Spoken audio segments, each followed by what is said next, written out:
समर्थ गणेश शारदा चैव सद्गुरु सज्जनस्तथा आराध्य दैवतं गुह्यं सर्वमे रघुनंदन कृपा कटाक्षाची किरणे मोह समुद्राचे आटणे घडे जय त्या श्री कृष्णे वंदू तया ते श्रीराम जयांचे करिता स्मरण होय सकल विद्यांचे अधिकरण ते वंदू या श्री चरण श्री गुरूंचे जय जय रघुवीर समर्थ।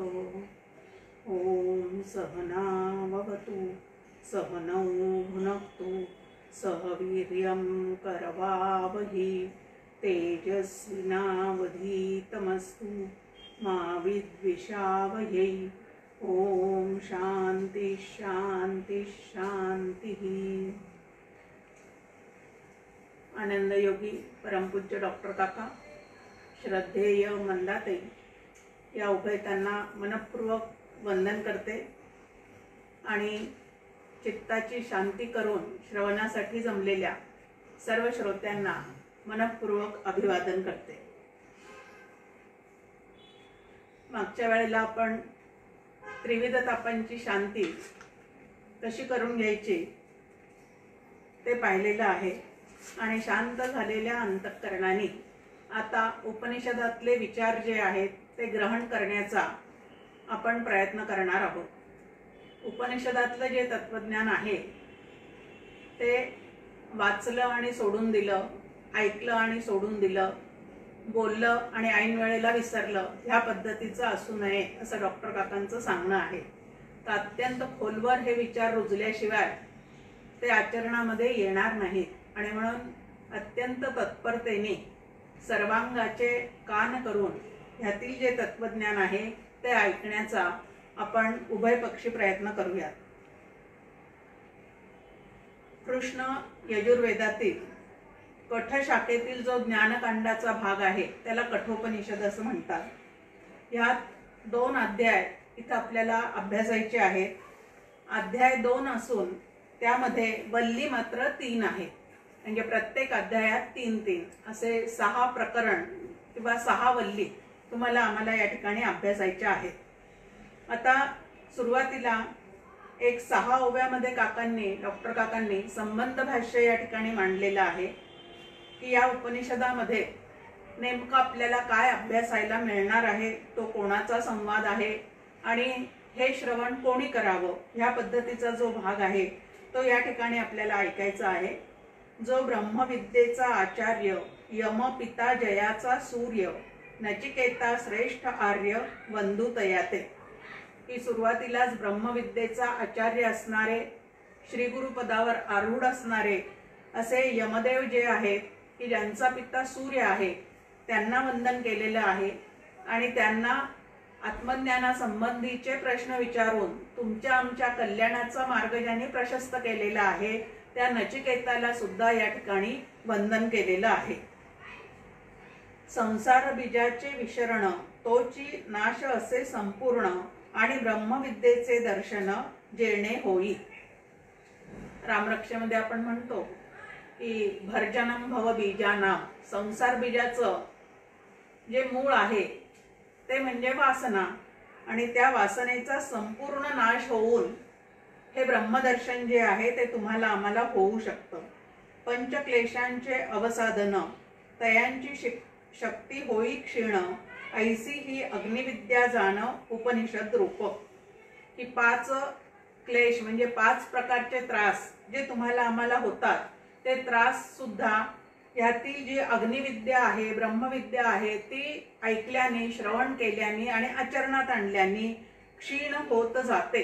अविद्येचा जसा निराश होत जातो तसतसं या 5 क्लेशांचा त्रास जो आहे तो तुमच्या आमच्या चित्तातला कमी कमी होत जातो। जो पंचविषयांसी विटला स्वर्गादी भोगा कंटाळला मोक्षपंथासी लागला एक मार्गी।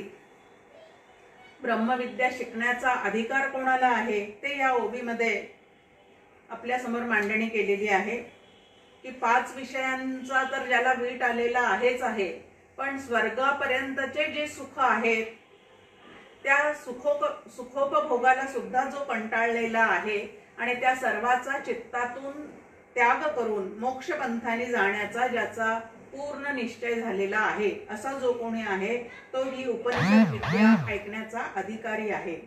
तया संसार निवृत्ती होई स्वरूपाची प्राप्ती हीची उपनिषदांची ख्याती वर्णिती संत.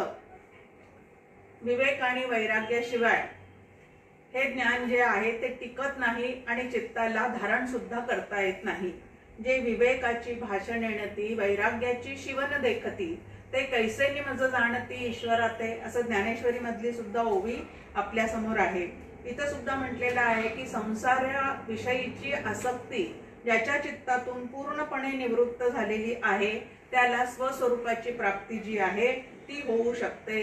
आणि उपनिषदातली ब्रह्मविद्या श्रवण करता करता ही संसाराची निवृत्ती आणि स्वरूपाची प्राप्ती जी आहे ती नक्की होऊ शकते असं सगळ्या संतांनी एकमुखाने सांगितलेलं आहे. कठोपनिषदाची या वेली तेथे ज्ञानफळे लगडली ती मिया सोलून ठेविली आपुल्या हाती. परमपूज्य डॉक्टर काका या ठिकाणी म्हणतात की कठोपनिषदाला इथं वल्ली हा शब्द आल्यामुळे वेली असा त्या ठिकाणी अर्थ. यातला प्रत्येक जो अध्ययन त्याच्यामध्ये असलेल्या ज्या वल्ली आहेत म्हणजे कठोपनिषदाला लागलेली जी वेल आहे त्याच्यावर जी ज्ञानफळे आलेली आहेत ती ज्ञानफळे विचार मंथन करून म्हणजे व्यवस्थित सोलून तुमच्या समोर आता सोलीव सुख ठेवलेलं आहे. याला सोलीव सुख असं म्हणतात. असं सोलीव सुख जे आहे आत्मज्ञानाचं ते ह्या कठोपनिषदामध्ये तुम्हाला आम्हाला ऐकतं डॉक्टर काकांनी हातात सोलून ठेवलेलं आहे आणि ते घेण्याचा सेवन करण्याचा मनापासून ऐकण्याचा तुम्हाला आम्हाला आता प्रयत्न करायचा आहे. आता पहिल्या वल्लीला आपण सुरुवात करणार आहोत. या संपूर्ण प्रकरणामध्ये 29 श्लोक आलेले आहेत आणि त्याच्यावर परमपूज्य डॉक्टर काकांच्या 158 ओव्या आहेत. आता प्रत्येक ओवी या ठिकाणी आपण पाहणार आहोत असं नाही, पण त्याचा सारांश जो आहे किंवा सगळ्याच ओव्या महत्वाच्या आहेत पण तरी सुद्धा ज्यावर फोकस करता येईल अशा ज्या ओव्या आहेत त्या पाहण्याचा आपण या ठिकाणी नक्की प्रयत्न करणार आहोत. एक आख्यायिका म्हणजे एक ह्या संदर्भामध्ये कठोपनिषदाची सुरुवातच जी आहे ती एका गोष्टीने झालेली आहे. पण ही गोष्ट जी आहे ती अत्यंत बोधप्रद असे आहे. तुम्हाला आम्हाला यातून अनेक गोष्टी शिकण्यासारख्या आहेत. सुरुवात इथून या श्लोकाची जी केलेली आहे पहिल्या ती ओंकारापासून केलेली आहे. ओम या अक्षरापासून याची सुरुवात केलेली आहे. ओमचा निर्देश करून नमस्क्रिया रूप मंगल वस्तू निर्देश रूप मंगल असं दोन्हीही या ठिकाणी साधलेलं आहे. आता ओमनी सुरुवात केली म्हणजे सर्व काही ह्यात मंगलच होणार आहे. ऐकणाऱ्याचं, सांगणाऱ्याचं आणि टीका करणाऱ्याचं या सगळ्यांचं या ठिकाणी मंगल होणार आहे हे मात्र अगदी निश्चित आहे. मग ह्याच्यात सांगितलेलं आहे की वाजश्रवस नावाचा एक ऋषी. आता वाजश्रवस म्हणजे नेमका कोण आहे तर वाज शब्दाचा अर्थ आहे अन्न आणि श्रव शब्दाचा अर्थ आहे अन्नदानाने ज्याला यश प्राप्त झालेलं आहे. म्हणजे अन्नदान करण्यामध्ये जो अत्यंत मशहूर होता, यशस्वी होता, ज्याचं नाव आणि कीर्ती त्या अन्नदानाच्या महिम्यामुळेच त्याला मिळालेली होती असा एक महर्षी म्हणजे अरुण. त्यांचा पुत्र उद्दालक ऋषी आणि या उद्दालक ऋषींचा पुत्र नचिकेता असं या ठिकाणी उद्दालक ऋषी आणि नचिकेता यांच्या संवादाने याच्यातून सुरुवात झालेली आहे. तर हे जे उद्दालक ऋषी म्हणजे वाजश्रवाचा पुत्र त्याला वाजश्रवस असं या ठिकाणी म्हटलेलं आहे. तर ह्या उद्दालक ऋषींनी एक काय केलेलं आहे तर विश्वजित नावाचा यज्ञ जो आहे तो या ठिकाणी संपन्न करण्याचा त्यांचा प्रयत्न चाललेला आहे. तो यज्ञ यांनी या ठिकाणी मांडलेला आहे. आता या यज्ञामध्ये महत्त्वाचं आहे की विश्वजित यज्ञ ज्यांनी करायला सुरुवात केलेली आहे त्यांनी सर्वस्वाचं दान जे आहे ते त्या ठिकाणी करावं लागतं। मग आता सर्वस्वाचं दान त्या ठिकाणी जे ऋत्विज म्हणजे 16 प्रकारचे ऋत्विज ज्या ठिकाणी आलेले असतात, आता ह्या 16 प्रकारचे जे ऋत्विज आहेत त्यामध्ये 4-4 जणांचा एक एक गट असे 4 अत्यंत मुख्य श्रेष्ठ असणारे ब्राह्मण, त्यानंतर त्यांच्यापेक्षा गौण, नंतर त्यांच्यापेक्षा अजून गौण आणि त्यानंतरचे 4 असे 16 ब्राह्मण जे आहेत ते या ठिकाणी यज्ञाला आलेले असतात। आणि सगळ्यात जास्ती दान जे आहे ते पहिल्या 4 जणांना द्यायचं, म्हणजे जे काही दान करायचं आहे त्यातलं अर्ध दान या चौघांना दिलं जातं। त्यानंतर जे राहिलेलं आहे त्यातलं अर्ध नंतरच्या दुसऱ्या चौघांना, या पद्धतीने हे दान करण्याची जी पद्धत आहे ती त्या ठिकाणी यज्ञ संपन्न झाल्यानंतर आपल्या सर्वस्वाचं दान करण्याचा प्रयत्न जो आहे तो या ठिकाणी उद्दालक ऋषींचा चाललेला होता।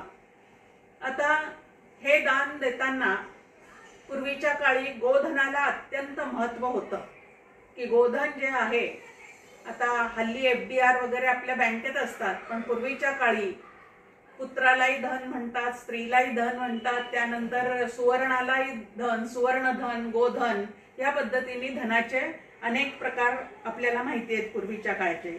तर इथं सुद्धा गोदान जे आहे, स्वतःच्या गोठ्यामध्ये जेवढ्या काही गायी होत्या त्या गायी सुद्धा या ब्राह्मणांना दान म्हणून देण्यात येत होत्या। तर असं दान तर देत असताना नचिकेता आता लहान होता, अगदी कुमार वयातला 7-8 वर्षाचा होता। त्या यज्ञ प्रसंगी आपल्या बाबांकडनं जे काय चाललेलं आहे ते तो व्यवस्थित त्या ठिकाणी निरीक्षण करत होता आणि त्याच्या असं लक्षात आलं की गायीचं दान तर या ठिकाणी आपले पिता म्हणजे आपले बाबा जे आहेत ते करताना दिसत आहेत, पण ह्या ज्या गायी आहेत त्या गायी कशा आहेत त्याचं एक छान वर्णन या ठिकाणी केलेलं आहे की या गायी ज्या आहेत त्या कशा आहेत, तर जलपाना नसे आरती, गोग्रासाही नसे शक्ती, आचळे शुष्क असती दुग्धे विण, की ज्यांना पाणी पिण्याची सुद्धा शक्ती राहिलेली नाही, ज्यांना अन्न खाण्याची म्हणजे त्यांचं जे गायीचं अन्न असतं ते सुद्धा खाण्याची शक्ती राहिलेली नाही। आता खाण्याची शक्ती नाही म्हटलं तर त्यांच्या आचळामध्ये दूध कुठून असणार आणि त्यांना गर्भधारणेची शक्ती तरी कुठून आलेली असणार।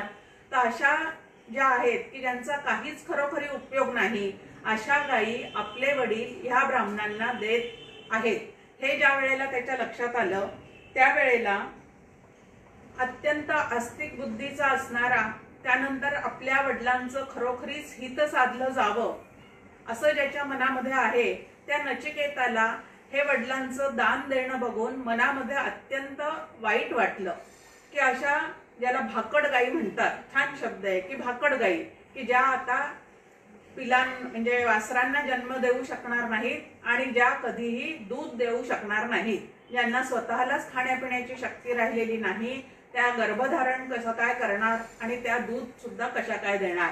तर अशा ज्या भाकड गायींचं दान आपले वडील करत आहेत त्या दानातून एवढा मोठा यज्ञ केलेला आहे, त्याला इतका खर्च आलेला आहे आणि एवढा खर्च करून एवढं सगळं सर्वस्वाचं दान करून आपल्या वडिलांना गती काय मिळणार आहे। तर आपले वडील अशा भाकड गायी ज्या आहेत त्या ब्राह्मणांना दान देऊन जणू काही स्वतःचीच काय करून घेत आहेत, तर फसवणूक करून घेत आहेत, अहित करून घेत आहेत असं त्याच्या लक्षात आलेलं आहे आणि त्याला अत्यंत वाईट वाटलेलं। हे ऐशा गोधनाचा दाता कुलक्षणा देई जाणता, येई तयाची हाता दुःख लोक, म्हणजे यांना ह्या पद्धतीने जर हे दान देत सुटले आणि त्याचंच जर त्यांना कर्तृत्वाचा अभिमान त्याचा जडलेला असेल तर यांना नरकाशिवाय दुःख लोक म्हणजे जिथं आनंद यत्किंचितही नाही असा जो आनंद रहित लोक त्याला नरक असं म्हणतात, म्हणून नरक यातना नावाचा शब्द आपल्याला सगळ्यांना माहिती आहे। तर अशा लोकांमध्ये आपले वडील जाऊन पडले तर त्यांनाही त्या ठिकाणी यातना भोगाव्या लागणार आणि आपले वडील नरकात गेलेले पाहून आपल्याला सुद्धा सुख नावाची गोष्ट अंतःकरणामध्ये अनुभवाला येऊ शकणार नाही, म्हणून त्याला वडिलांकडे पाहून अत्यंत वाईट वाटत होतं। मग आता मनात त्याच्या असं आलं की विश्वजित यज्ञामध्ये सर्वस्वाचं जर दान केलं जातं तर मग आता गोधनाचं जसं दान करतात तसं पुत्रधनाचं सुद्धा वडिलांनी केलं पाहिजे. आणि म्हणून तो आपल्या वडिलांच्या जवळ जाऊन, बाबा तुम्ही मला कोणाला दान देणार, बाबा मला तुम्ही कोणाला दान देणार, असं जाऊन विचारतो. पहिल्यांदा त्याचं हे वाक्य ऐकल्यानंतर तिकडं उद्दालक ऋषी जे आहेत ते दुर्लक्ष करतात की मुलगा आहे त्याला काही समजत नाही, काहीतरी विचारतोय असं म्हणून पहिल्यांदा त्याचं वाक्य ऐकल्यानंतर ते दुर्लक्ष करतात. दुसऱ्यांदा परत तोच प्रश्न तो विचारतो, तिसऱ्यांदा परत विचारतो. त्यावेळेला थोडस रागाने त्याला म्हणतात की तुला मी यमाला दान देऊन टाकणार. पहा, एखादी गोष्ट तीनदा कोणी आपल्याला सांगायला लागलं तर इतके जवळचे नातेवाईक आपण एकमेकांचे असून सुद्धा लगेच एकमेकांवर आरडाओरडा करतो. पण या ठिकाणी श्री गुरूंचं संतांचं महात्म्य जे आहे ते तुमच्या आमच्या लक्षात येतं की कित्येक प्रवचन ऐकून सुद्धा परत आम्ही त्यांना जर आत्मा म्हणजे काय असं विचारलं तर ते तितक्या शांतपणाने आम्हाला या परमार्थातल्या गोष्टी ज्या आहेत त्या अतिशय मनापासून समजून सांगतात. आपण मात्र एकच प्रश्न तीनदा कोणी विचारला किंवा एखादं वाक्य तीनदा आपल्याला सांगायला गेलं तर आपण मात्र त्याच्यावर लगेच काय करतो तर चिडतो. मग इथं तो पित्याला परत म्हणतो की बाबा तुम्ही मला कोणाला देणार तर तुला मृत्यूला देऊन टाकील, असं त्या ठिकाणी त्याचे बाबा जे आहेत, त्याचे पिता जे आहेत म्हणजे उद्दालक ऋषी आहेत ते त्याला म्हणतात की मी तुला मृत्यूला देऊन टाकेल. आता हे वाक्य ऐकल्यानंतर तो एका कोपऱ्यात जाऊन बसतो आणि विचार करायला लागतो की बाबा असं का बरं म्हटले आहे की मी तुला मृत्यूला देऊन टाकेल. आणि हे वाक्य त्यांच्या मुखातून निघाल्यानंतर या ठिकाणी एक की कसं एवढा मोठा विश्वजित यज्ञ करून सुद्धा त्या ठिकाणी नेमकी चूक कशी घडलेली आहे ते सांगताना डॉक्टर काका एक उदाहरण या ठिकाणी देतात की प्रयत्ने गोरस आणिता केशर शर्करा मिळविता पात्र ओठा ते लाविता पडावी पाल. की सुंदर असं गाईचं दोहन करून दूध आणलेलं आहे, त्यात साखर आणि केशर घालून ते छानपैकी तयार केलेलं आहे आणि ते आपण ओठाला लावावं तितक्यात त्यामध्ये पाल पडावी.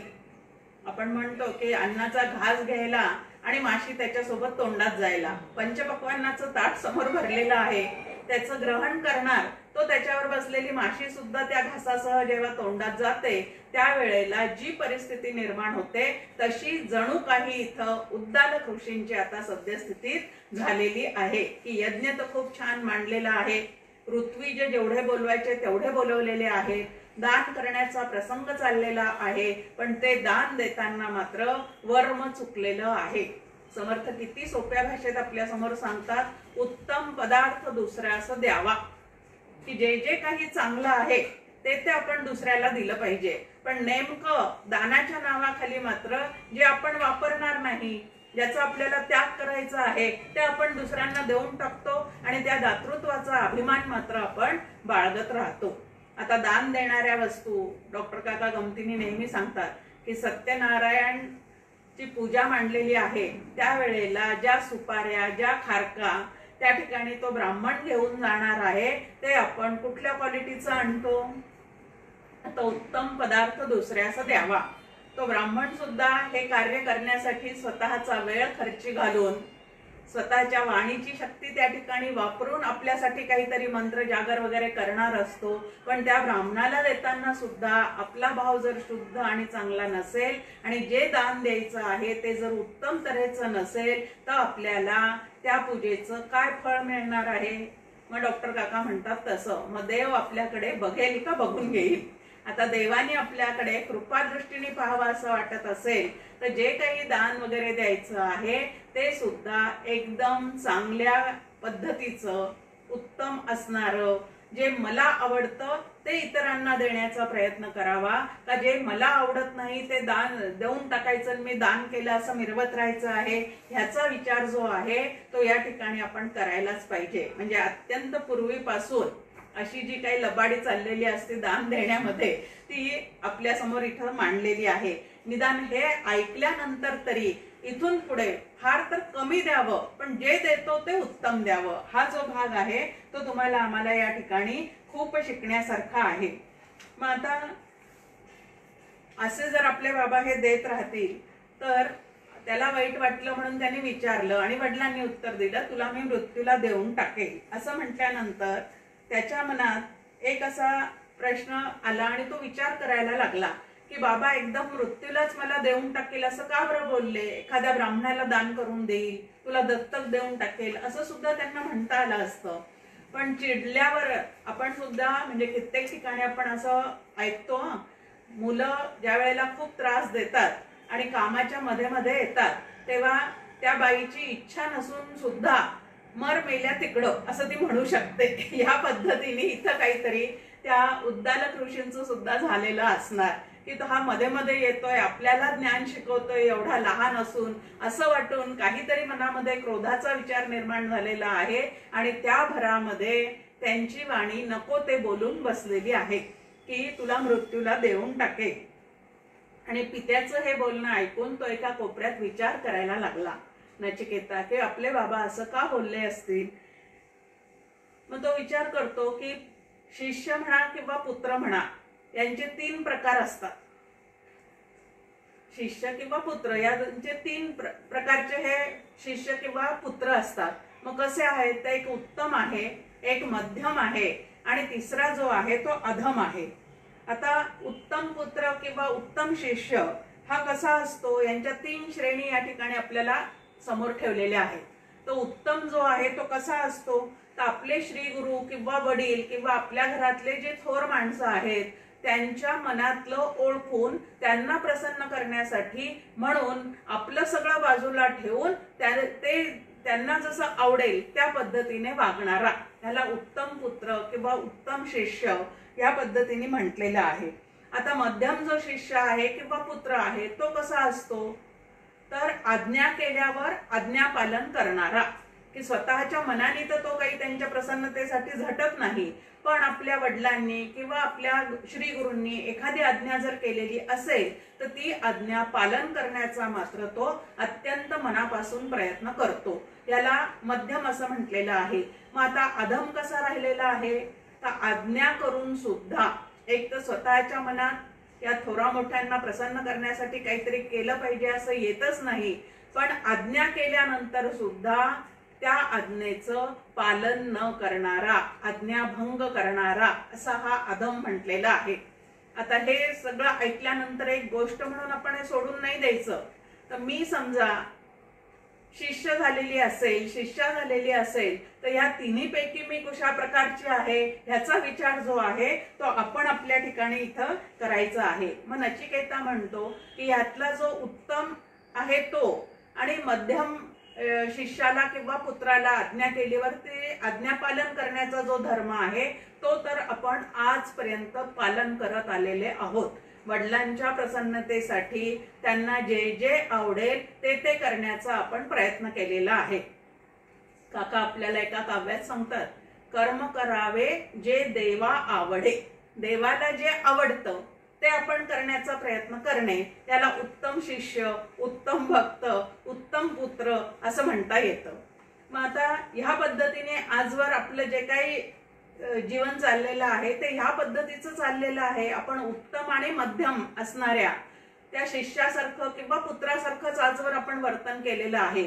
चुकून सुद्धा आपल्या वडिलांच्या आज्ञेचं उल्लंघन केलेलं नाही, कधी त्यांना उद्धट सारखं बोललेलं नाही, कायम त्यांना आवडेल त्या पद्धतीने जीवन जगण्याचा प्रयत्न केलेला असून सुद्धा आपले वडील आपल्याला यमाला देतो, मृत्यूला देतो असं का बरं बोलून गेलेले आहे। बरं आता ते बोलले तर बोलले, पण आता जर त्यांना या गोष्टीचं वाईट वाटत असेल आणि ते जर या मृत्यूला देण्यापासून म्हणजे आपल्याला यमाला देण्यापासून जर परावृत्त होत असतील तर ही त्यांची दुसरी चूक सुद्धा आता थांबवली पाहिजे। आता पहिली आहे भाकड गाई देत होते, ही चूक केलेली आहे। आता दुसरी आहे, आता त्यांनी जो शब्द दिलेला आहे, जे बोलून बसलेलं आहे ते वचन सुद्धा त्यांनी आता काय केलं पाहिजे तर पालन केलं पाहिजे। त्यांच्या मनात आता माझ्या पुत्राला मी निष्कारण काहीतरी शिक्षा करतो आहे अशा प्रकारचा शोक जर निर्माण होत असेल आणि ते जर स्वतःच्या वचनापासून ढळत असतील तर आता इथं सुद्धा त्यांना आपण काय केलं पाहिजे तर सावरलं पाहिजे। आणि म्हणून एक उदाहरण या ठिकाणी देतो आणि आपल्या वडिलांना सांगायला जातो. आता लहान तोंडी मोठा घास जरी असला तरी पुष्कळदा असं असतं की लहान मुलांना जे नव्या गोष्टीतलं काही समजतं ते जुन्या लोकांना समजत सुद्धा नाही. आता मोबाईलचं शिक्षण लहान मुलांकडून घेतो तेव्हा त्यावेळेला नेहमीच आपल्याला हा अनुभव आहे की लहान तोंडी मोठा घास, बाबा तुम्हाला काही कळत नाही, आजी तुम्हाला काही यातलं कळत नाही, ह्या पद्धतीचं आपल्याला ऐकावं लागतं. पण जे उत्तम आहे, जे चांगलं आहे ते जर लहान मुलांकडून जरी घ्यायची वेळ आली तरी सुद्धा घ्यायला अजिबात हरकत नाही. मग इथं या ठिकाणी की पूर्वीचे पुरुष आणि आपल्या कुळात होऊन गेलेले जे श्रेष्ठ पुरुष आहेत ते कसे वागत होते, चालू काळात सुद्धा जे श्रेष्ठ आहेत, जे योग्य पद्धतीने आचरण करणारे आहेत त्यांचं आचरण सुद्धा बाबा तुम्ही पाहावं आणि त्या पद्धतीने आता पुढे वागायला सुरुवात करावी. आता या मनुष्याचा जन्म कसा असतो, म्हणजे शरीर जे त्यांनी धारण करून आलेलं आहे ते कशा पद्धतीने असतं, तर एक उदाहरण दिलेलं आहे की शेतामध्ये धान्य उगवतं, वाढतं आणि काही काळाने ते धान्य काय होऊन जातं तर त्याची कापणी वगैरे झालं की ते धान्य वाळून जातं, मरून जातं. त्याप्रमाणे हा माणूस सुद्धा जन्माला येतो, काही काळ टिकतो आणि काही काळाने जातोच जातो. मग आता एक छान आपल्या समोर आहे की माणूस किती जगला ह्याच्यापेक्षा तो कसा जगला ह्याला जास्ती महत्व आहे. मग आता तुमचंही जीवन संपणार आहे, माझंही जीवन संपणारच आहे. कधी ना कधीतरी आपल्याला या यमाकडे तर नक्की प्रत्येकाला जायचंच आहे. मग जाण्यापूर्वी जर विचाराने विवेकाने योग्य पद्धतीने आपण आचरण केलेलं असेल तर हे आचरण आपल्याला सुद्धा कीर्ती देऊन जाणार आहे आणि आपल्या मागून येणाऱ्या लोकांना सुद्धा आचरणासाठी बळ पुरवणार आहे. आणि म्हणून या ठिकाणी काय केलं पाहिजे तर त्या पद्धतीने वागलं पाहिजे. तयांचा मागोवा घेणे, व्यर्थ न वाणी बोलणे, जे जे बोलले ते ते करणे, सत्यव्रत ही विवेके दृढ धरावी वाट सत्याची. याप्रमाणे की जे आता तुम्ही वचन बोललेले आहात ते वचन आता सत्य करून दाखवा. जसं दशरथ आणि रामाच्या बाबतीत घडलं त्याच पद्धतीने इकडं की ते वचन जे काही तुम्ही बोललेले आहात ती आज्ञा आता मला पाळली पाहिजे असं म्हणून राम काय झालेला आहे तर 14 वर्षे वनात निघून गेलेला आहे. त्याच पद्धतीने इथं वडिलांनी एक शब्द उच्चारलेला आहे की तुला मी मृत्यूला देऊन टाकतो, यमाला देऊन टाकतो. तर या ठिकाणी नचिकेता म्हणतो की आता अजिबात शोक न करता तुम्ही हे जे दान आहे पुत्राचं दान तेही अत्यंत आनंदाने करा आणि मला कुठं पाठवा तर त्या यमाकडे पाठवा. हा मृत्यूलोक कसा आहे तर हा मृत्यूलोक जो आहे तो अनित्यच आहे. मग अनित्य मृत्यूलोकामध्ये जन्माला आलेल्या जीवानी असत्याची कास धरून का बरं जीवन जगावं असा एक छान प्रश्न या ठिकाणी उपस्थित केलेला आहे की मृत्यूलोक अनित्य आहे. त्या मृत्यूलोकामध्ये जे शरीर धारण करून आलेले आहे त्या जीवात्म्यांचं शरीर सुद्धा कसं आहे तर मृत्यूपंथाने जाणारच आहे. मग त्या जीवात्म्यांनी अनित्याचा नाद सोडून नित्य असणाऱ्या परमात्म्याकडे जाण्याचं जे आचरण आहे ते करण्याचा प्रयत्न करावा. सदाचार हा थोर सांडू नये तो की सदाचाराचं वर्तन जे आहे ते तुम्ही आम्ही या ठिकाणी केलं पाहिजे. आता ठीक आहे असं म्हणून त्याला यमलोकात पाठवण्याची त्याचे वडील काय करतात तर पूर्णपणे तयारी करतात. की पुत्राचं हे सगळं बोलणं ऐकल्यानंतर उद्दालक ऋषी जे आहेत ते सन्मानपूर्वक त्या नचिकेताला निरोप देतात आणि त्याला कुठं पाठवतात तर यमलोकाला पाठवून देतात, त्याला निरोप देतात त्या ठिकाणी. आता नचिकेता जो आहे तो नचिकेता यमलोकात गेल्यानंतर त्या ठिकाणी यमाला भेटायला आलेलो आहे असं त्याने सांगितल्यावर यम त्यावेळेला घरात नसल्यामुळे त्याला कोणीही घरात बोलवत नाही आणि तो त्या दाराशी म्हणजे यमाचा जो राजवाडा आहे त्याच्या राजवाड्याच्या दारापाशी तो 3 दिवस पर्यंत त्या यमाची वाट पाहत त्याच ठिकाणी थांबतो. आता यमाची वाट पाहत थांबलेला हा जो नचिकेता आहे त्याला नंतर यमराज जे आहेत ते येताना दिसतात आणि का रे बालका तू इथं का बरं बसलेला आहेस अशी त्याची विचारपूस करतात आणि नंतर घरात गेल्यानंतर त्यांची पत्नी त्यांना सांगते की असा 3 दिवसापासून तुमची वाट पाहत हा बालक या ठिकाणी बसलेला आहे. आता काही खाता न पिता हा बालक आपली वाट पाहत या दाराशी बसलेला आहे. हे ऐकल्यानंतर यमदेवाला सुद्धा अत्यंत काय वाटतं तर वाईट वाटतं आणि तो म्हणतो की आधी त्यांना पाणी प्यायला द्या. त्यानंतर आता इथं अतिथीचं महत्व जे आहे, अतिथी देवो भव असं जे आपल्या संस्कृतीमध्ये सांगितलेलं आहे, त्याची जाण येणारी ही कथा या ठिकाणी आपल्या समोर मांडलेली आहे की ब्राह्मण जो आहे तो अतिथी रूपाने आपल्या घरात ज्या वेळेला आलेला असतो त्यावेळेला यज्ञाच्या वेळेला अग्नी जे काम करतो तेच काम हा अतिथी सुद्धा करत असतो. आता यज्ञामध्ये ज्या वेळेला आहुत्या दिल्या जातात त्यावेळेला ते आहुती दिल्यानंतर त्यातला जो सूक्ष्म भाग आहे तो सूक्ष्म भाग वर जातो, म्हणजे देवतांपर्यंत पोहोचतो. त्या देवतेला ते दिलेलं जे काय दान आहे ते आहुतीच्या निमित्ताने दिलेलं असतं, ते तिथपर्यंत पोहोचून जातं आणि त्याचं फळ जे आहे ते नंतर त्या यजमानाला मिळत असतं.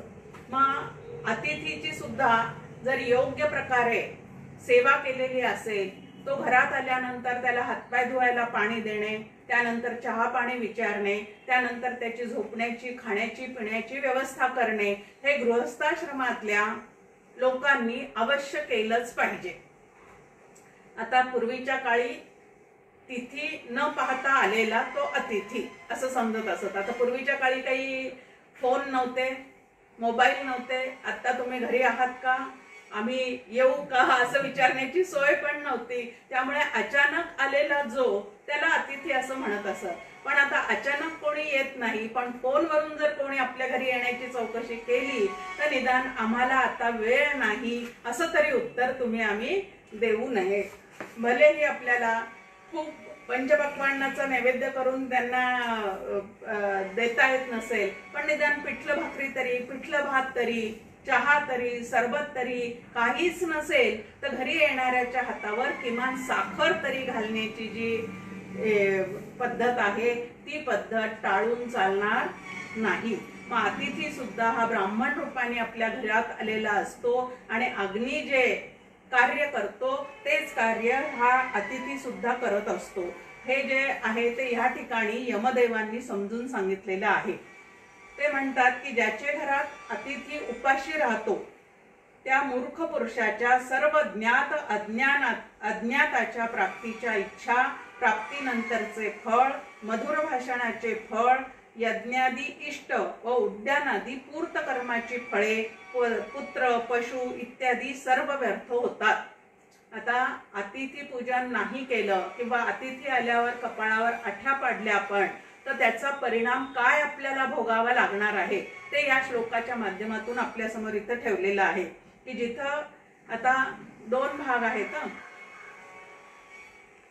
भटाला दिली ओसरी आणि हळूहळू हात पाय पसरी ह्या पद्धतीची म्हण सुद्धा तुम्हाला आम्हाला सगळ्यांना माहिती आहे. पण असं पाय पसरू वगैरे देणं घरात आपण चालून नाही घ्यायचं, पण निदान आल्यावर काही वेळ तरी त्याला जे पाहिजे ते करून देणं, निदान चहा पाणी करणं आणि हसतमुखाने स्वागत करणं.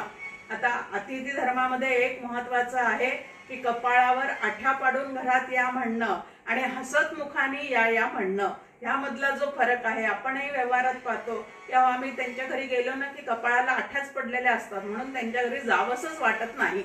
आणि असं जिथं ऐकायला मिळतं त्याचे वर सांगितलेले सगळे फळं काय झालेले असतात तर त्याच्या प्रारब्धातून निघून गेलेल्या असतात. किती प्रकार इथे सांगितलेले आहेत.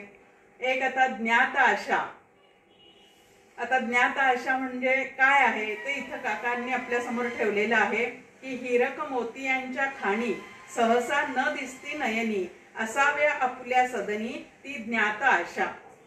हिरे, मोती, सोनं यांच्या खाणी ज्या आहेत त्या सहसा कुठंच आढळत नाहीत, पण मनोरथ रचणाऱ्याला या सगळ्या खाणी माझ्या दारातच असाव्यात असं जे वाटतं त्याला इथं ज्ञात आशा असं म्हटलेलं आहे.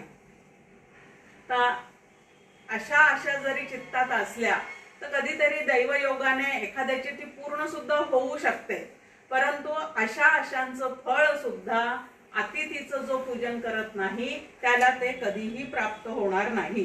दुसरं, अनिर्ज्ञात आशा असं एक ठेवलेलं आहे की स्वर्ग वगैरे लोक आणि अनेक साधने करून मिळणारी पुत्रादी फळे. आता पुत्र कामेष्टी यज्ञ केला की कुठलं फळ मिळतं, तर पुत्र प्राप्त होतो हे आपल्याला माहिती. ह्या प्रकारचे संकल्प करून एखादे यज्ञ केले जातात आणि त्यात जे आपल्याला अपेक्षित आहे ते फळ आपल्याला मिळावं असं वाटतं. तर असे जे आहेत त्याला, की ज्याला काहीतरी कार्यकारण भाव गृहीत असलेली असे फळे मिळण्याच्या आशेला अनिर्ज्ञात आशा असं म्हटलेलं आहे. तर अशा आशा सुद्धा पूर्ण होत नाही. त्यानंतर एक मनोराज्य करण्याचं, खूप मनोरथ रचत बसण्याचा एक स्वभाव असतो आपला. त्यामध्ये ह्या जन्मी नाही तर पुढच्या जन्मी राजा व्हावे, त्यानंतर विद्वान व्हावे. आता ह्या प्रकारचे सुद्धा आपल्या मनामध्ये काय असतात, तर इच्छा, आकांक्षा, आशा या पद्धतीने ते आपल्या मनाला चिकटलेले असतात. काका एक गमतीने सांगतात की ह्या जन्मी एखाद्याला राजा व्हावंसं वाटतं, सारखं त्याच्या मनामध्ये तो संकल्प निर्माण होत राहतो आणि त्याचं तो दृढीकरण राहतो. त्या संकल्पातच ज्या वेळेला तो जातो त्यावेळेला पुढचा जन्म ज्या वेळेला त्याला मिळतो त्यावेळेला राजा होण्या इतकं भाग्य जर त्याला लाभलेलं नसेल तर तो राजा होतो पण माकडाच्या टोळीचा राजा होतो. या पद्धतीने हे चिकटलेलंच असतं आपल्या मनाला. मंदाताई सुद्धा उदाहरण सांगतात की आम्हाला वाटतं की नाही, या आपल्याला आता प्रत्येकाच्या घरी, अनेकांच्या घरी 4 व्हीलर्स असतात आणि त्यांच्या याच्यावर ड्रायव्हर ठेवलेले असतात. आता त्या ड्रायव्हरच्या मनात कधीतरी असं येऊ शकतं की किती दिवस आपण दुसऱ्यांची गाडी चालवायची, कधीतरी आपण आपली 4 व्हीलर घ्यावी आणि चालवावी.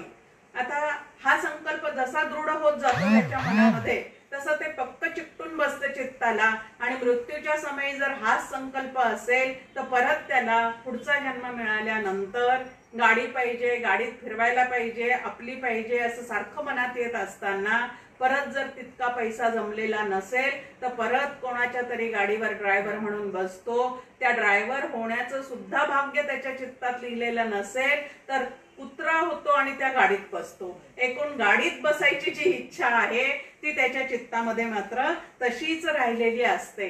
आणि म्हणून निरीच्छ मानस मरताय मरणोन्मुख समयी, म्हणजे मरतानाच्या वेळी आपले चित्त कसं पाहिजे तर निरीच्छ पाहिजे. कुठलीच इच्छा नाही, इच्छा करायचीच झाली तर भगवंताची भेट घ्यायची आहे, त्याच्या स्वरूपाशी मिळायचं आहे, हे मात्र मनामध्ये पक्क आपण धारण केलं पाहिजे.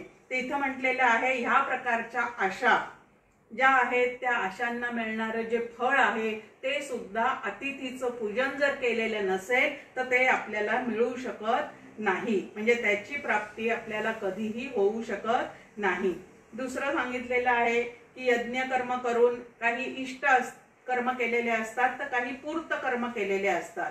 आता संकल्पादी गृहीत धरून आपल्या याच्यामध्ये काहीतरी वाढ व्हावी म्हणून सकाम या प्रकारचे जे यज्ञ केलेले असतात त्याचंही फळ मिळणार नाही. आणि पूर्त कर्म म्हणजे पाणपोई लावली, कुठं अजून अन्नदानासाठी पैसे दिले, कुठं गोदान धन वाढावं किंवा गोग्रासासाठी म्हणून देणगी आपण देतो, या प्रकारच्या याला पूर्त कर्म असं म्हटलेलं आहे. तर असे सुद्धा जे पूर्त कर्म किंवा इष्ट कर्म केलेले आहेत त्याचा फळाचा सुद्धा नाश होतो, म्हणजे ते कर्म करून सुद्धा ते फळ जे आहे ते योग्य पद्धतीने मिळत नाही. त्यानंतर जरी आपल्याला प्रारब्धाने पुत्र किंवा पशुधन आपल्याजवळ आलेलं असलं तरी सुद्धा या चुकीच्या कर्मामुळे ते सुद्धा आपल्याला तापदायकच होतं. त्याच्यापासून जे योग्य फळ मिळायला पाहिजे ते फळ मिळत नाही. आणि एक अतिशय महत्त्वाचं सांगितलेलं आहे की वाणीतली मधुरता नष्ट होते. जिथं अतिथीचा अपमान होतो, जिथं त्यांचं पूजन केलं जात नाही, त्यांच्या वाणीतली मधुरता जी आहे तीच नष्ट होते. आता वाणीतली मधुरता नष्ट झाल्यानंतर घरामध्ये काय काय होतं, तू मैची सिरियल सारखी चाललेली आहे की त्या वाणीमधला गोडवाच नाही, कोणाला समजून घेण्याची, एकत्र बांधून ठेवण्याची सगळी शक्ती जी आहे ती त्या वाणीतली चालली जाते. मग आता कायम कटू जर असेल, काका म्हणतात नेहमी की काय केलेली आहे तिखटाची फोडणी, अशी तिखटाची फोडणी दिल्यासारखी जर आमची वाणी असेल तडतड तडतड फुटाणे फुटतात त्याप्रमाणे वाजणारी, दोन उदाहरणं काका सांगतात. एक तडम ताशा असतो आणि एक सुरेल संगीत असतं. तर मग आमच्या वाणीत कुठलं असावं, किंवा आमच्या संसाराचं जे गीत आहे ते कुठलं असावं? तडम ताशाच्या तालावर आमचा संसार चालावा का मधुर संगीतासारख्या तालावर आमच्या संसाराचं सगळं गाडा सुरळीत चालावा? त्याचा विचार आपण करायचा आहे की गोड व प्रिय भाषणाने संबंधित लोकांमध्ये जे फळ मिळते. आता जिव्हेमध्ये समर्थांची एक ओवी आहे, जगामध्ये जगमित्र जिव्हेपासी आहे सूत्र, की मधुर वचनाने जर आपण व्यवस्थित वागत असू तर त्याचं फळ जे आहे ते सर्व लोक जे आहेत ते एकत्रित ठेवता येतात. सगळ्यांमध्ये नाव लौकिक जो आहे तोही आपल्याला चांगला प्राप्त करून घेता येतो.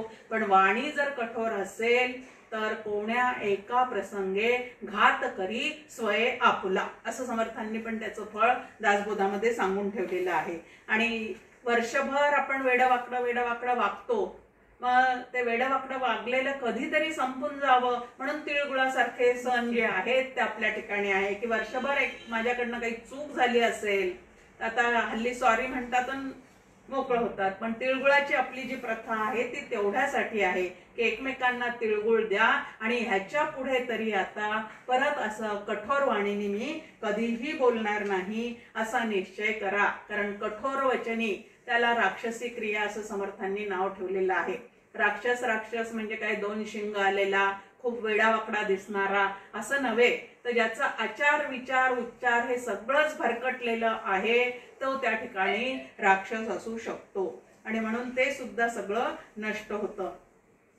आशा नदी बहुजळा पिकवत असे संसाराचा मळा, असं डॉक्टर काकांचं एक गीत आहे. की आशा नदी कशी आहे तर अत्यंत बहुजळाने संपन्न असणारी आहे. तुमच्या आमच्या मनामध्ये अखंड आशा निराशेचा काय चाललेला असतो, खेळ चाललेला असतो. पण उपनिषदातली जी ब्रह्मविद्या आहे ती मात्र या आशा निराशेच्या पलीकडे जाऊन तुम्हाला आम्हाला अत्यंत आनंदाने जगण्याचं सामर्थ्य देणारी अशी आहे.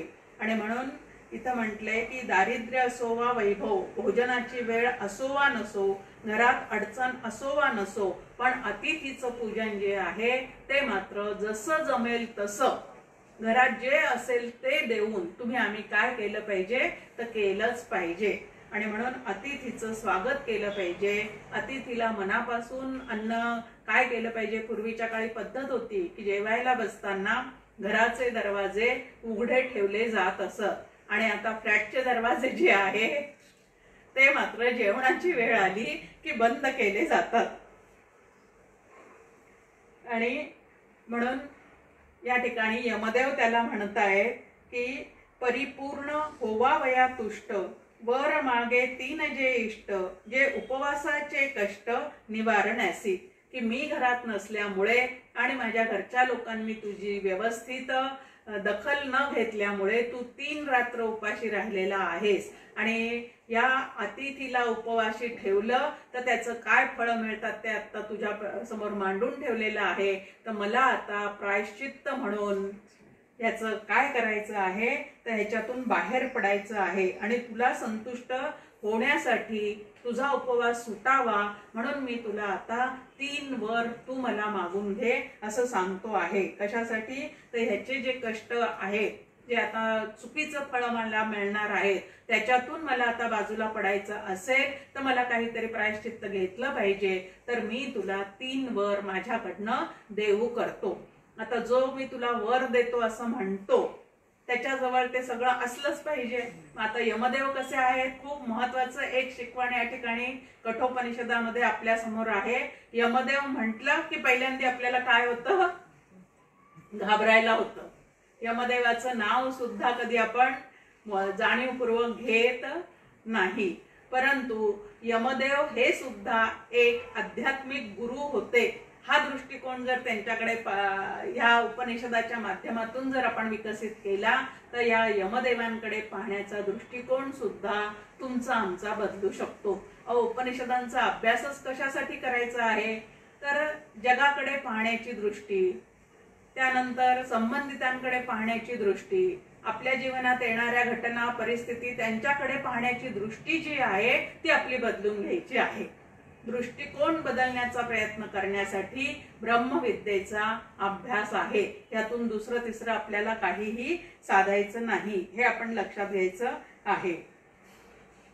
मग आता 3 वर तुला देतो म्हटल्यानंतर या ठिकाणी नचिकेतानी अत्यंत चाणाक्षपणे हुशारीने, पहा 7-8 वर्षाचा मुलगा असून सुद्धा वर माग म्हटल्यानंतर काय वर मागावे याच्यासाठी सुद्धा त्याच्या जवळचा विवेक जो आहे तो पूर्णपणे जागृत आहे. म्हणजे त्याच्या अंतःकरणावर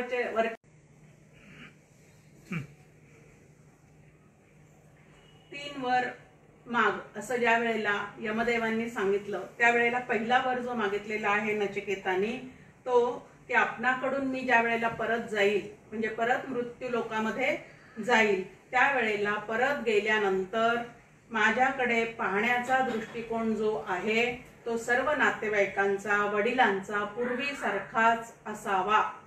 भूत म्हणून त्यांनी माझ्याकडे पाहू नये हे त्या ठिकाणी मागितलेलं आहे. आणि वडिलांचा जो काही या ठिकाणी शोक संतप्त ते झालेले आहेत तो त्यांचा शोक जो आहे तो सुद्धा पूर्णपणे नाहीसा व्हावा आणि त्यांनी मला पूर्वीसारखं स्वीकारावं. तर पूर्वीसारखं स्वीकारावं म्हणजे जन्माला आल्यानंतर ज्या वेळेला जसं स्वीकारलं होतं तसंच तुमच्याकडून परत गेल्यानंतरही त्यांनी मला स्वीकारावं.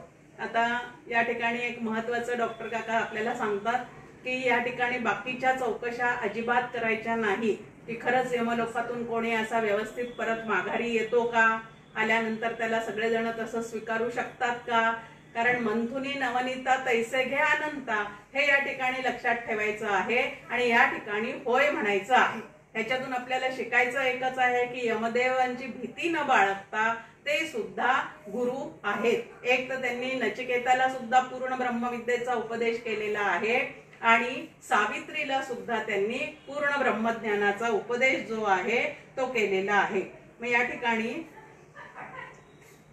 म्हटलेलं आहे की जे जे यमालयी जाती देहे न मागुती येती ही अपूर्व माझी स्थिती न पिडोतया, की त्याच देहाने मी परत तेवढ्याच वयाचा मी ज्या वेळेला परत वापस जाईल त्यावेळेला माझ्याकडे पाहून त्यांना भूतबाधेची पीडा न हो. महत्वाचं एक मागणं या ठिकाणी त्यांनी मागितलेलं आहे.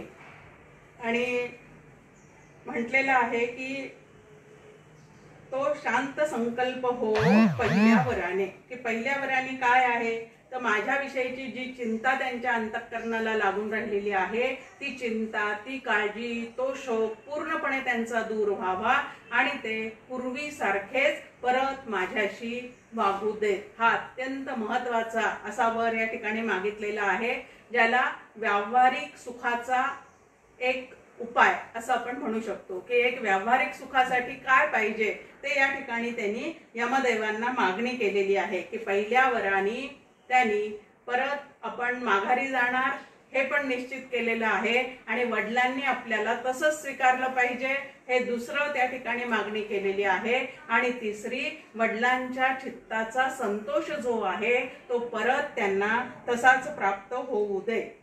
मग या ठिकाणी म्हटले की माझ्या प्रसादाने अरुणपुत्र उद्दालक तुला पूर्ववत ओळखतील व पुढील सर्व रात्री सुखाने झोपेल, कारण मृत्यूच्या मुखातून तुला सुटलेला तो पाहिल. की यमदेवाकडे जाऊन येऊन सुद्धा तू सुखरूप परत माघारी आलेला आहे हे पाहतील आणि तुला मुलगा समजून ते तुला यापुढे वागवतील. तू माझ्याकडून तिकडे गेलेला आहेस म्हणून तू भूत आहेस असा जो काही एक संशय मनात येऊ शकतो तो त्यांच्या मनात अजिबात राहणार नाही. आणि संशय नसल्यामुळे रात्रीची झोप सुद्धा त्यांना कशी लागेल तर अत्यंत शांत पद्धतीने लागेल. आता दुसरा वर जो मागितलेला आहे तो स्वर्ग प्राप्तीचा वर या ठिकाणी मागितलेला आहे. आता पहिला व्यावहारिक याच्यासाठी, दुसरा जो आहे तो धार्मिक कार्य जे आपण करतो त्यातून काय प्राप्त होतं ते जे आहे त्याचा वर इथं मागितलेला आहे की हे मृत्यूदेवा स्वर्ग लोकात कोणतेच भय नाही असं ऐकलेलं आहे. तेथे आपल्याला व वृद्धावस्थेला कोणीही भीत नाही. स्वर्ग लोकात पुरुष तहान भुकेच्या पलीकडे जाऊन शोकातीत होऊन आनंदाने राहतो असं मी ऐकलेलं आहे. पहा, त्याला नरकाची गती पण माहिती आहे, स्वर्गात कोण कोण जातो तेही त्याला इतक्या लहान वयापासून सगळं माहिती आहे. आणि तो त्या ठिकाणी म्हणतो की असं मी ऐकलेलं आहे की स्वर्ग लोकांमध्ये भय नावाची गोष्ट नाही, चिंता नावाची गोष्ट नाही आणि तिथल्या सुखोपभोगाला यत्किंचितही प्रतिबंध नाही. हे स्वर्गाचं काय आहे तर मुख्य आपल्या समोर माहिती आहे. नाही तर मृत्यू लोकांमध्ये एक धागा सुखाचा अन 100 धागे दुःखाचे, हे गाणं गात गातच आम्ही जगत असतो. पण स्वर्गसुख म्हणजे काय तर जिथं सुखोपभोगाला यत्किंचितही प्रतिबंध नाही, जिथं जरा जन्म मृत्यू याचं यत्किंचितही भय नाही, वार्धक्य येत नाही असं इथं सांगितलेलं आहे की वृद्धावस्था सुद्धा त्या ठिकाणी नाही. त्यानंतर तहान भूक. आता तहान भुकेमुळेच तर आपण गरगर सारखं फिरत असतो. विद्याग्रहणही त्याच्यासाठी आहे, नोकरी सुद्धा त्याच्यासाठी आहे, अन्न वस्त्र निवारा ह्याच्यासाठीच अखंड माणसं काय करत असतात तर सारखे त्या पैशाच्या मागे धावत असतात. पण हे दुःख जे आहे ते त्या स्वर्गामध्ये अजिबात नाही असं मी ऐकलेलं आहे. आणि म्हणून हे मृत्यूदेवा, आपण स्वर्ग प्राप्तिकर अग्नीला जाणता. आता गुरु मानलेला आहे, नचिकेतानी यमदेवांना गुरु मानलेला आहे आणि तुम्ही हे सगळं जाणता असा त्याच्या ठिकाणी विश्वास आहे. मी श्रद्धावान आहे. महत्वाचं आहे की श्रद्धेशिवाय परमार्थामध्ये काहीही मिळत नाही. श्रद्धेशिवाय विद्या सुद्धा आम्हाला व्यवस्थित प्राप्त होत नाही. मग इथं म्हटलेलं आहे की मी अत्यंत श्रद्धेने हे तुम्हाला सगळं माहिती आहे हे लक्षात घेऊन तुम्हाला त्याची मागणी करत आहे. तर हाच दुसरा वर मला द्यावा की हे स्वर्ग प्राप्तिकर अग्नी कसा असतो आणि स्वर्गात जाण्यासाठी त्या अग्नीचं कसं पूजन केलं जातं ते मला तुमच्याकडनं ऐकायचं आहे. यमदेव म्हणतात त्या ठिकाणी की त्या स्वर्ग प्राप्तिकर अग्नीला मी चांगला जाणीत असून तुला जो उपदेश देईल तो चांगल्या रीतीने जाणून घे. आता श्रद्धेमुळे तू विचारलेला आहेस, तू जे विचारलेलं आहेस ते मला माहीत असल्यामुळे अत्यंत प्रेमाने मी तुला सांगण्याला तयार आहे. पण जे काही सांगतो ते तू नीट ग्रहण केलं पाहिजेस. आता फार महत्वाचं आहे, विद्यार्थी आणि शिक्षक यांचे संबंध सुद्धा किंवा गुरु शिष्य यांचे संबंध सुद्धा या प्रकारचे जर असतील तर विद्याग्रहण त्या ठिकाणी उत्तम होऊ शकते.